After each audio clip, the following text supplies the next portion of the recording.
Santoral Católico. Santos del Día. Celebración 31 de enero. San Juan Bosco, sacerdote, fundador de los salesianos, padre y maestro de los jóvenes.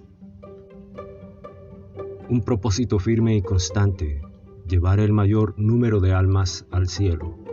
San Juan Bosco siempre lo cultivó en su corazón y puso por encima de todo la salvación eterna de aquellos que encontraba en las calles o llamaba a su puerta. Por eso la atención que prodigó a los jóvenes abandonados, pobres o sin educación, no era exclusivamente de tipo social, sino que sobre todo respondía a una necesidad espiritual. Un sueño profético. El fuego de la caridad que animaba al sacerdote era el deseo de amar a Dios infinitamente bueno y omnipotente en aquellos que conocía. Da mihi animas, coetera tole. Dame las almas y quédate con todo lo demás. Era el lema escrito con grandes letras que se podía leer en su dormitorio. En una ocasión, cuando todavía era un niño de solo 9 años, tuvo un sueño profético. Estaba rodeado de algunos muchachos que jugaban y otros que blasfemaban. Dado su temperamento impulsivo, Juan buscaba hacerles desistir agrediéndolos con puños y puntapiés. Le pareció luego en la escena Jesús y la Virgen, que lo exhortaron a ganarse el afecto de esos amigos, no por la furia de los golpes, sino con la mansedumbre y la caridad. Solo con ese modo afable los habría convencido sobre la fealdad del pecado y la preciosidad de la virtud. Nacido de una familia italiana pobre, pero dotado de una gran inteligencia. Juan nació el 16 de agosto de 1815 en el pueblo de Becci, en Castelnuovo de Asti. Su padre Francisco se había casado con Margarita Occhiena en segundas nupcias, pero murió a los 33 años por una pulmonía, cuando Juan tenía apenas 2 años. Desde entonces, para sacar adelante a toda la familia, el camino se presentaba muy fatigoso. Por un lado, era justo promover la notable inteligencia de Juanito, que ya se había hecho notar desde temprana edad, pero esta promoción chocó inmediatamente con la hostilidad de su hermanastro Antonio, que debía trabajar duramente en los campos y consideraba que el tiempo dedicado a los libros por Juan era un lujo excesivo. La constante oposición de Antonio obligó a Margarita a enviar a su hijo Juan fuera de casa. Por fortuna le encontró un trabajo como obrero en el caserío de la familia Moglia.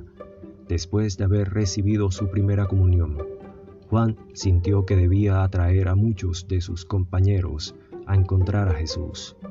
Para ello se inventó un método muy original y muy cautivador de los jóvenes, sirviéndose de los juegos y de las acrobacias aprendidas a los acróbatas de las ferias. La vivacidad intelectual del muchacho no pasó desapercibida al capellán de Morialdo, Juan Calosso, quien antes de su repentina muerte, en 1829 le dio sus primeras lecciones de latín. Sin embargo, no fue hasta 1831 que Juan pudo completar en 4 años los estudios de la escuela primaria y secundaria. Para pagar sus clases, trabajaba como sastre, camarero, mozo, carpintero, zapatero y herrero. Estudiante muy aventajado y de una memoria sorprendente, pronto se hizo notar también por el futuro santo José Cafaso, un sacerdote que lo orientó al seminario. Fue ordenado sacerdote el 5 de junio de 1841 en la capilla del arzobispado de Turín. Se trasladó al internado eclesiástico de la ciudad de Saboya y comenzó su apostolado en la cercana iglesia de San Francisco de Asís, entre los jóvenes más pobres, procedentes del campo que vagaban por las calles o que encontraban en las prisiones. Amaba y educaba como un verdadero padre a estos jóvenes abandonados muy perturbados y desorientados debido al duro proceso de industrialización. El oratorio y su pasión por los jóvenes. El 8 de diciembre de 1844, inspirándose en San Felipe Neri, fundó el oratorio que más tarde establecería en Baldoco, bautizándolo con el nombre de San Francisco de Sales. Poco después, don Bosco dará vida también a la congregación salesiana al servicio de la juventud, y más tarde en 1872 junto con Santa María Dominica Mazzarello al Instituto de las Hijas de María Auxiliadora para la Educación de las Jóvenes. La misión salesiana adquirió pronto un carácter internacional. El Boletín Salesiano, hoy distribuido en 26 idiomas y 135 países, y los textos hagiográficos y pedagógicos del santo, siempre inspirados en un enfoque educativo, preventivo y nunca represivo, fueron traducidos a diferentes idiomas mientras los fundadores aún vivían. El sacerdote Juan también era un promotor convencido de la buena prensa católica, destinada a la divulgación cultural, pedagógica y cristiana, que contrarresta los efectos nocivos de la prensa laica y facciosa, que daba notable espacio a falsedades y doctrinas anticristianas.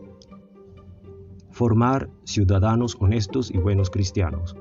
Su elevado compromiso espiritual y pastoral y social católico, conjuntado con una fidelidad incondicional al Papa, en la época de gobiernos liberales y masónicos, solo podía causar al fundador de los salesianos enemistades, persecuciones y ataques.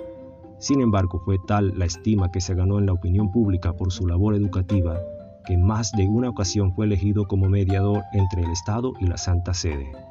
El templo dedicado al Sagrado Corazón en Roma, construido por deseo del Papa León XIII, y gracias a tantos donativos providenciales, se convirtieron en un lugar de espiritualidad y redención social para innumerables jóvenes. El templo dedicado al Sagrado Corazón en Roma, construido por deseo del Papa León XIII y gracias a tantos donativos providenciales, se convirtió en un lugar de espiritualidad y redención social para innumerables jóvenes. Formar ciudadanos honestos y buenos cristianos fue la misión a la que el santo se dedicó hasta su muerte, acaecida el 31 de junio de 1888. Fue Pío XI quien lo beatificó en 1929 y lo canonizó en 1934. San Juan Pablo II lo declaró Padre y Maestro de la Juventud en el centenario de su muerte. Para proseguir su misión, innumerables jóvenes han seguido las huellas de Don Bosco hasta el día de hoy. Ser bueno no consiste en no cometer errores, sino en tener la voluntad de enmendarse. Un camino de santificación que, para decirlo con Santo Domingo Sabio, un alumno, consiste en estar muy alegres y en el perfecto cumplimiento de los propios deberes. El Papa Francisco confesó que ya desde que era niño había aprendido ese carisma de alegría en la escuela de 6º grado de los salesianos en Argentina. Gracias, gloria a Dios.